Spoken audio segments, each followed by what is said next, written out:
Welcome back to Politics Tonight. Sitting with Bob Dole, the Republican in the 10th District, wants to unseat Brad Schneider because he used to have that seat and wants to come back. Bob, Obamacare, I don't want to ignore that. Sure. Schneider goes after you every possibility he can to say you voted to kill Obamacare, you voted to repeal it many, many times. Again, I know that your point is it's about fixing Obamacare. Right. I'm trying to forward these stories a little bit. But aren't those votes to repeal, you did vote for them, aren't they a waste of time? Well, I'm never going to apologize for trying to protect $700 billion being taken out of Medicare, $156 billion being taken out of Medicare Advantage. That's the wrong approach. But Brad said that money that you talk about, none of that was benefit money. That money is about waste and abuse. You come prepared. Except that he signed the letter, okay? He knows exactly that it's cutting money right from Medicare. He signed the letter to Speaker Boehner and to Kathleen Sebelius. And to say otherwise is just absolutely false. What he said was he was aware of that. That's why that letter got written, and he wanted to make sure that money would not be cut from benefits, was assured it would not. The problem is you can't have it that way. So the thing is that he's voting to actually take $700 billion out of Medicare, $156 billion out of Medicare Advantage, and then criticizes us for trying to fix it. That's the problem. He wants to say one thing and do another. He says he's for jobs, but votes against small business 70% of the time. He says he's for manufacturing because we live in the third largest manufacturing district, but votes against manufacturing 65% of the time. He says he's going to be... He says it's a skills gap. That's the problem. Well, I would agree that we need to be focusing on how do we prepare students to take jobs in the 21st century. That's absolutely critical. But you don't vote against manufacturing 65% of the time in order to say you're pro-manufacturing. That doesn't make any sense. It doesn't make sense to anybody that I talk to. Same thing with small business. You say you're going to be bipartisan and then delivers nothing but a partisan record. And that's not me saying that. That's the Chicago Tribune, the Daily Herald, the Chicago Jewish Star.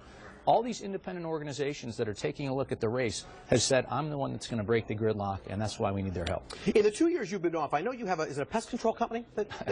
I do run a pest control company. Okay, I've got some which answers. is I want to talk for Washington. All right, I want to see if you work the city. I want to talk. But aside from that, you also have a company called White Whale Consulting. What is that? Basically, it's a consulting company that was trying to talk about jobs and how we make sure that we're interacting with education, dealing with some of those skills gaps. You also sat on the board of the America's Infrastructure Alliance.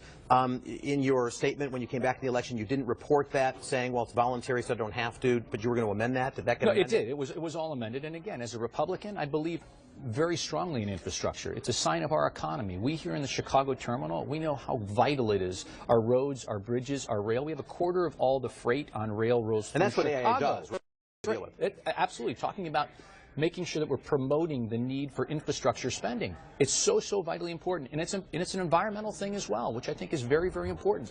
If we didn't have our Metro, for instance, we'd talk about an additional 50% congestion on our roadways. So something that I'm supportive of and have worked with Democrats, unions, business to make sure that we're promoting infrastructure. White Whale had nothing to do with Moby Dick, by the way. No. All right. I didn't think so. Just wanted to ask. Minimum wage. Brad, for it all the way. What's your thought on the federal level? We need to raise the minimum wage. And I think we have to have a consensus number so that we can get this done, not be a political football.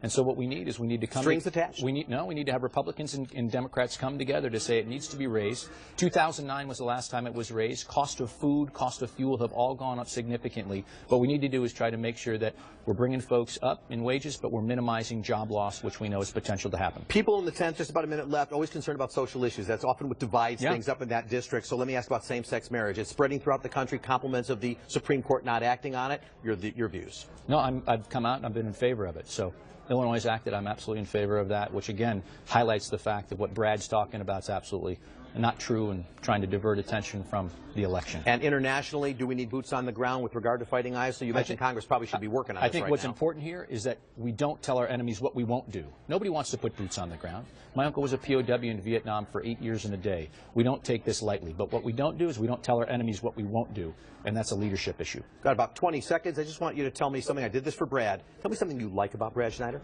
I like Brad. I like the fact that Brad Schneider's got a nice family. He's a family man. Okay. I gave you more time than that. Listen, I'll take it. I'll talk about myself. My family, all right, super important to me as well. All right. Bob Dole, thanks for being with me. Good luck on Tuesday. It was good to hear from both of you guys on the same issues. So that's Paul, great to see you. Thanks for being with me. Now, when we get back,